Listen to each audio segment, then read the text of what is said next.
ब्रह्म हत्या का मतलब क्या होता है? ब्रह्म हत्या का मतलब पापों में भी महापाप। 5 या 6 प्रकार के महापाप हैं। मैं श्लोक खोज के एक कल की कथा में बताऊंगा कौन कौन से महापाप हैं। उनमें एक महापाप ब्रह्म हत्या है, ब्राह्मण हत्या। तो ब्राह्मण हत्यारा कोई भी क्यों ना हो, उसको कभी स्वर्ग स्वीकार नहीं करेगा, उसको कभी ठाकुर जी स्वीकार नहीं करते। लेकिन इंद्र को कैसे अब स्वर्ग नहीं जाएगा? तो फिर स्वर्ग का राजा है इंद्र। तो सबने विचार किया कि यदि कोई 4 लोग अपने ऊपर ब्रह्म हत्या ले लें इंद्र की, तो इंद्र ब्रह्म हत्या से मुक्त हो जाएगा।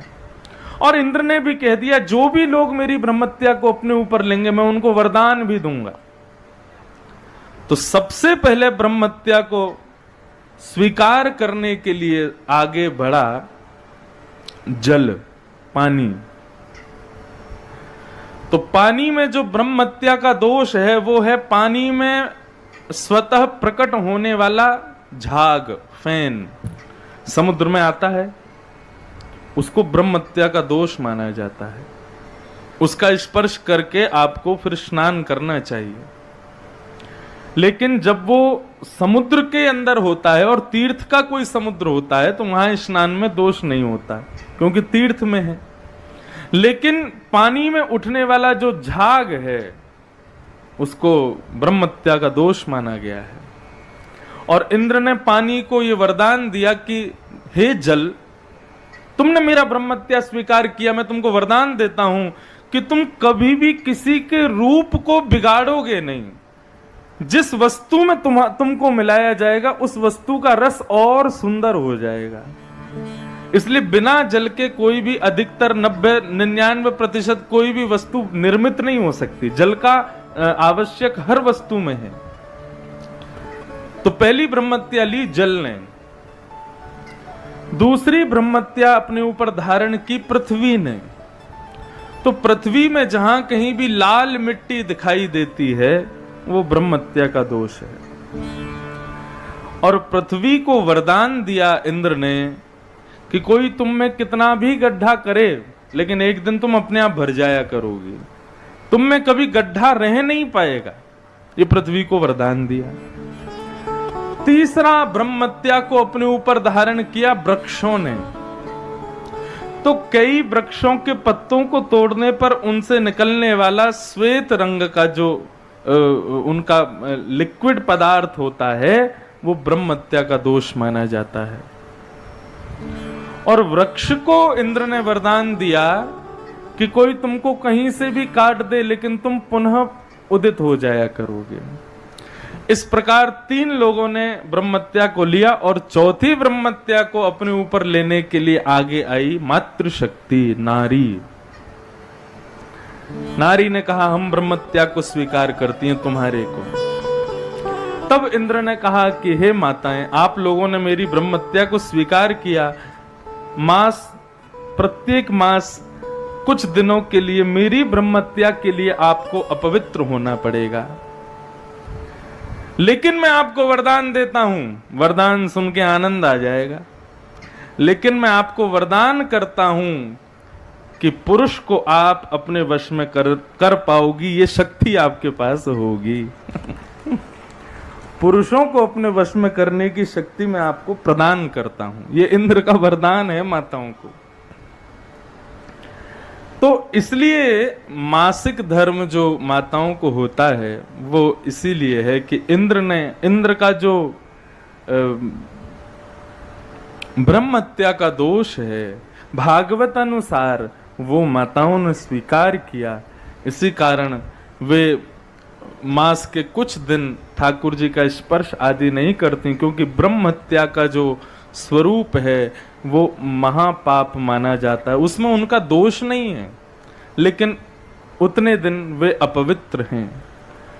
इसलिए ठाकुर जी के वैदिक कार्य और रसोई घर में जहां प्रसाद बनता है, जिस घर में प्रसाद नहीं बनता उसमें तो चले जाओ, कोई दिक्कत नहीं, लेकिन जहां ठाकुर जी का भोग बनता है वहां नहीं जाना चाहिए। वैसे तो किसी को भी अपने हाथ का बना प्रसाद माताओं को उन दिनों में नहीं देना चाहिए, इसका विशेष ध्यान रखना चाहिए। ये कोई ये कोई इस पर कई लोगों की प्रतिक्रिया गलत होती है। माताओं को कई घरों में बड़े गलत भाव से प्रस्तुत किया जाता है इन दिनों में, लेकिन ऐसा नहीं है। ये उनका बलिदान है इंद्र के, इसीलिए स्वर्ग आज तक, इंद्र आज तक राज्य गद्दी पर बैठा है, क्योंकि माताओं ने उसके श्राप को अपने ऊपर लिया। तो इसलिए माता जी नहीं जाना चाहिए। फिर क्या है? गुरु जी को कोटि को प्रणाम। अच्छा, कृपया करके आज की युवा पीढ़ी के लिए कर्म एवं कर्तव्य विषय पर चर्चा कर इस विषय पर प्रकाश डालें। युवा पीढ़ी के लिए कर्म एवं कर्तव्य। देखो, व्यक्ति कर्म आजकल अपने आप सुनिश्चित करता है कि मुझे क्या करना है। वो किसी के कहने पर या किसी के बताए गए मार्ग पर चल कर के तो कोई कर्म करता नहीं। कर्म और कर्तव्य दोनों में अंतर है।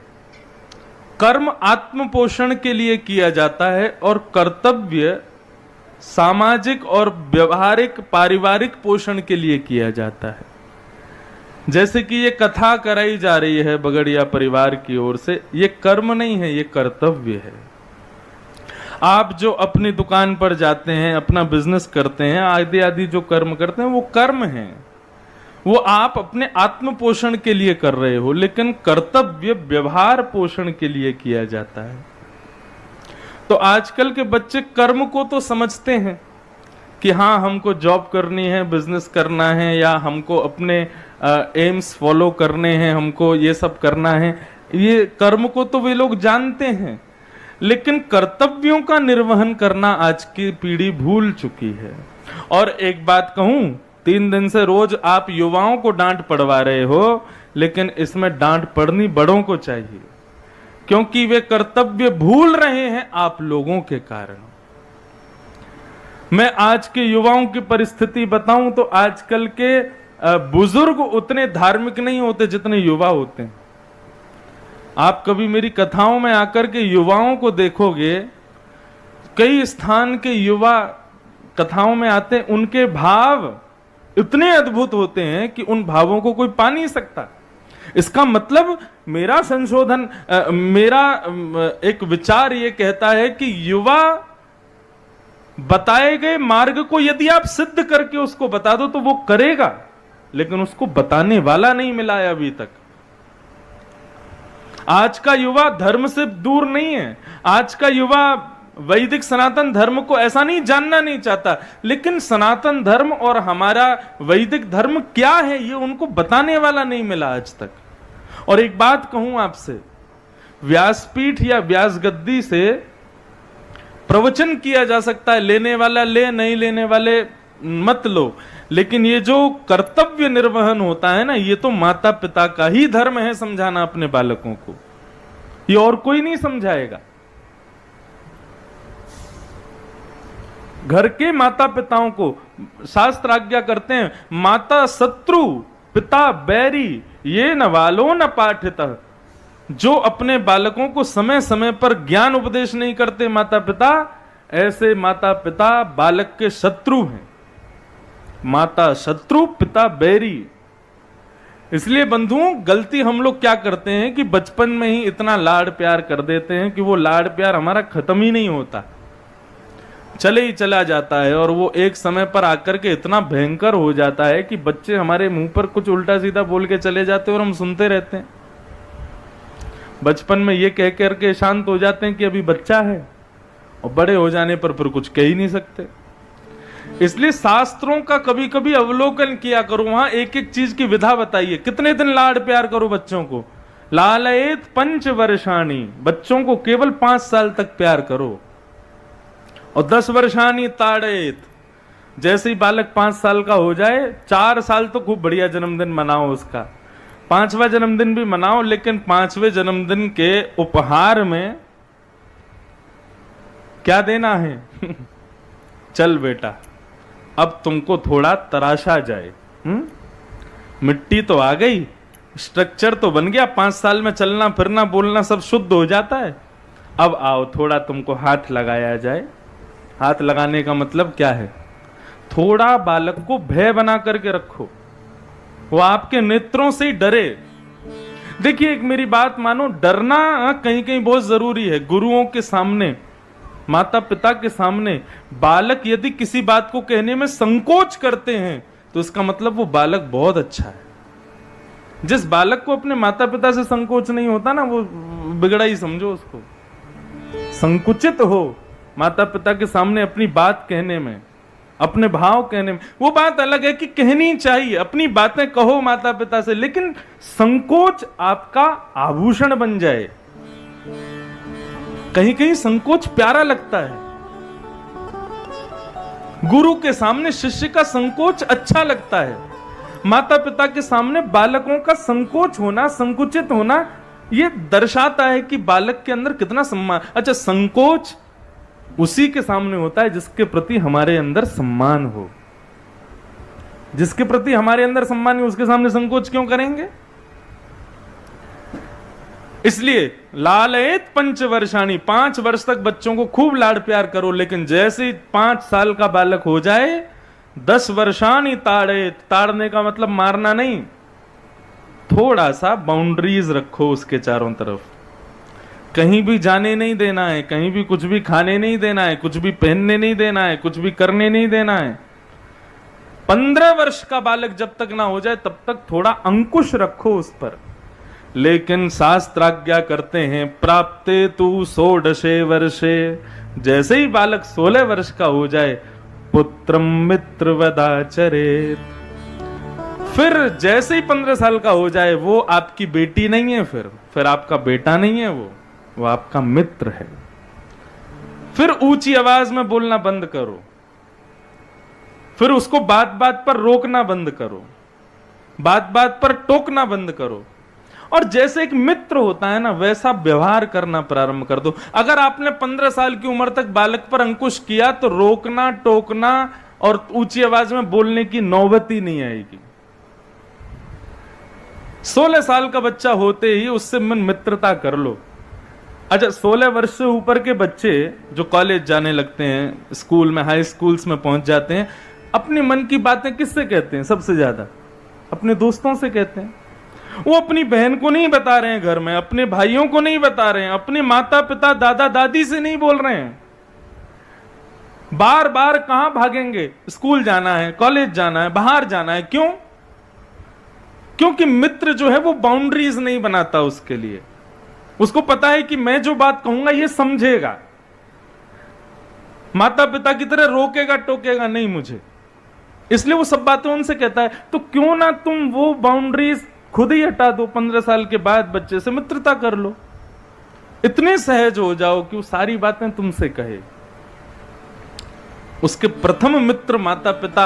आजकल बच्चों के माता पिता मित्र नहीं है,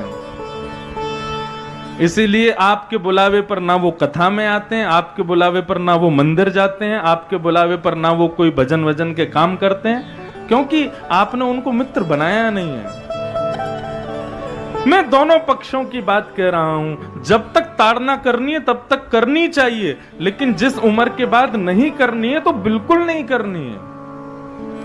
अगर शास्त्र की आज्ञानुसार हम लोग चलने लगे ना तो सबसे मॉडर्न धर्म है हमारा हिंदू वैदिक धर्म, लेकिन हम लोग मानते नहीं है, समझते नहीं है, उसकी वास्तविकता को जानते नहीं है। मॉडर्न किसे कहते हैं? हमारे जमाने में, हमारी भाषा में मॉडर्न का मतलब हो गया, अभी की परिभाषा बोलूं मॉडर्न की तो यह है, जो बड़े बुजुर्ग करते हैं वो तुम ना करो, वही मॉडर्न है। ऐसा नहीं है। हमारे शास्त्रों ने, आपको पता है, अभी एक दिन आप बगड़िया जी बता रहे थे, हमारे खानदान में आपकी माता जी थी जाने कौन, जिन्होंने घूंघट की प्रथा